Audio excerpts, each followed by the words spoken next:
Hello, I'm Gordon Lang, editor of CameraLabs.com. I'd like to give you a brief video tour around the Sony Alpha DSLR A300. Here it is, the A300. This is the middle model in Sony's consumer digital SLR range at the time we made this video.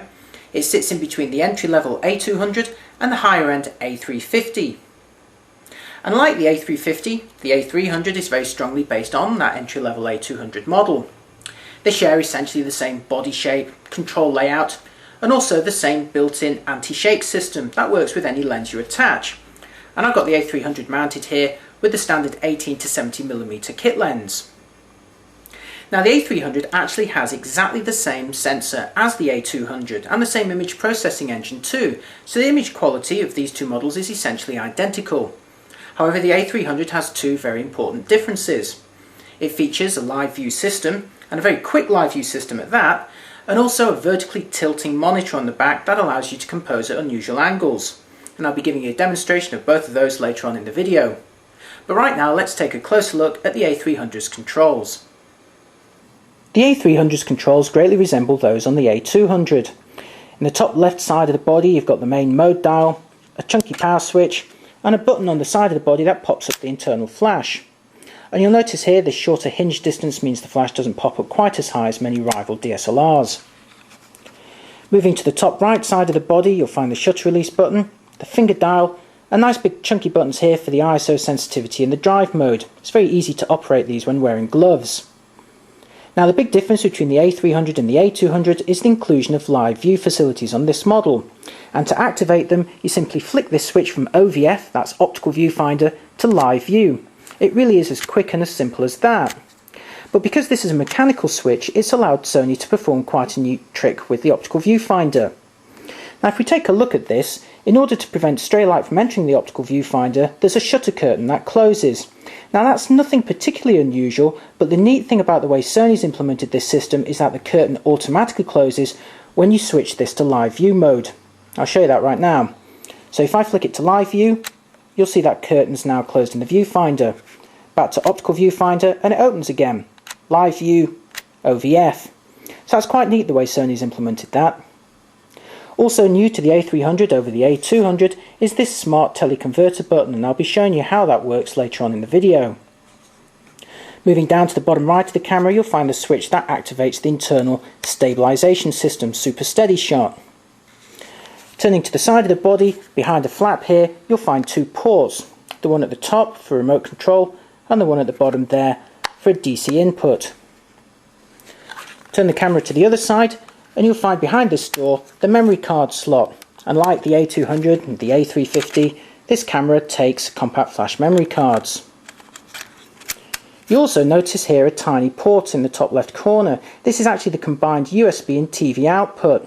So if you want to actually connect a cable to this port, you'll need to have this door open, which is a little bit messy. Finally, underneath the camera we find the battery compartment. Open this up and you'll find exactly the same battery as the A200 and the A350. This is an infilithium battery pack that gives you exact feedback on how much charge is remaining. The 2.7-inch screen on the back of the A300 is one of the highlights of the camera. For starters, like earlier Alpha DSLRs, when you turn the camera on its side to shoot in the portrait orientation, the information turns with you to always remain upright. Now it's a shame it won't do that in live view mode, but it's nice to still have that facility when you're shooting with the optical viewfinder. Of course the icing on the cake though is the tilting monitor, which allows you to shoot at unusual angles. First of all you grab the top of the screen and tilt it forwards until it's pointing downwards. The screen won't tilt all the way down to shoot at very high angles, but it's still helpful when you're shooting over the heads of crowds. Then you grab the bottom of the screen and tilt it outwards until the screen is facing upwards. This allows you to use the camera very comfortably at low angles. The screen may not flip around sideways, either to face the photographer in self-portraits or to fold back on itself for protection, but it's still a very useful facility to have. Live view on the A300 is quick and fuss-free. Just flick the switch at the top of the camera and you're good to go. And notice that when I do switch between the modes there's no noise or delay of traditional live view systems, and there's a full explanation of how Sony achieves this in our review at the CameraLabs website. Also notice that when I do switch to live view, the shutter closes in the optical viewfinder to prevent stray light from entering. Now let's take a closer look at live view, and you can tell it's live because I'm waving my hand in front of the lens right now. You'll also notice those familiar markings, the same ones you'd see if you were looking through the optical viewfinder, and that's because that's effectively what the live view sensor's doing, so you can't turn those markings off. However, it does mean you get quick autofocus. There you go, ready for action at exactly the same speed as if you were composing with the viewfinder, and that's the great benefit of the Sony system. It doesn't need to drop the mirror and flip it back up again to autofocus.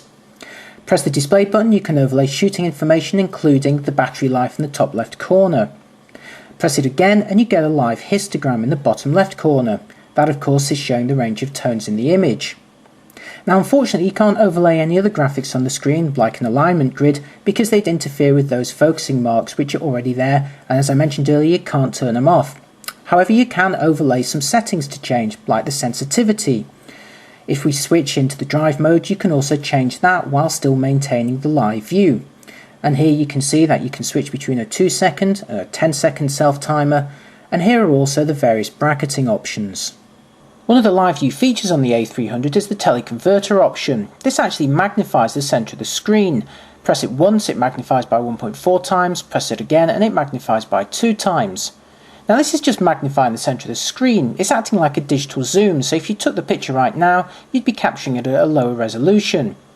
And unfortunately, due to the way Sony's implemented live view on the A300, you can't use this feature for manual focus assistance. However, one of the things you can do in live view is preview the white balance, and this is pretty useful. Let me show you how. I'm going through the different white balance options now until I get to the actual manual colour temperature, and you can see here that as I increase the colour temperature you can see the actual impact that will have on the image. Now this is really useful because it allows you to fine-tune that white balance and actually see what you're going to get on the screen before you take the picture. That's a really very useful feature to have in practice. Now let's exit the white balance menu and also exit the live view mode itself on the A300 to have a look at the normal recording screen. This is the same as you'll find in the A200. Press the display button and you can use smaller fonts to pack more information on the screen.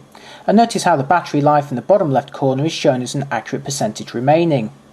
Press the menu button and you can go through these tab pages, and once again it's exactly the same as you'll find on the A200. Now let's go into playback mode. Here's a picture we took earlier. Press the display button, you can overlay some shooting information. Press it again, you can display some histograms on the right side. Press it once more and you'll get a slightly smaller view with a series of thumbnails along the top. The Sony Alpha A300 is certainly a feature-packed digital SLR. It has built-in image stabilisation that works with any lens you attach. It has one of the fastest live view systems that we've ever tested on a DSLR, and also a vertically tilting monitor that actually makes that live view very useful for composing at unusual angles. So that makes the A300 a pretty powerful camera. But are you getting a sense of deja vu? Have you seen this camera before? Well, if you watched a lot of the Camera Labs videos, then you may well have recognised some of the segments that you saw previously, and that's because the A300 is identical to the A350 apart from its sensor. The A300 has a 10.2 megapixel sensor and the A350 has a 14.2 megapixel sensor. Otherwise, both cameras are identical. Well, apart from continuous shooting speed, that is. The A350 is actually slightly slower, it shoots at 2.5 frames per second, whereas the A300 shoots slightly faster at 3 frames per second, and here's how that sounds. So the A300 may be the lower end model in the range, but it actually shoots faster than the high end one. But if you've decided that this Sony system is for you, that you've fallen in love with a quick live view system and the tilting monitor, the big question is which model should you go for? The A300, or spend a bit extra on the high resolution A350, albeit with the slower continuous shooting? Well, to find out the exact differences between these models, we took pictures of exactly the same scenes using the A300 and the A350, and for good measure also the Canon EOS 450D or Rebel XSI. So to see the exact differences in image quality between a 10, a 12 and a 14 megapixel DSLR, and whether it's worth going for that highest resolution model, then head on over to our full review at cameralabs.com.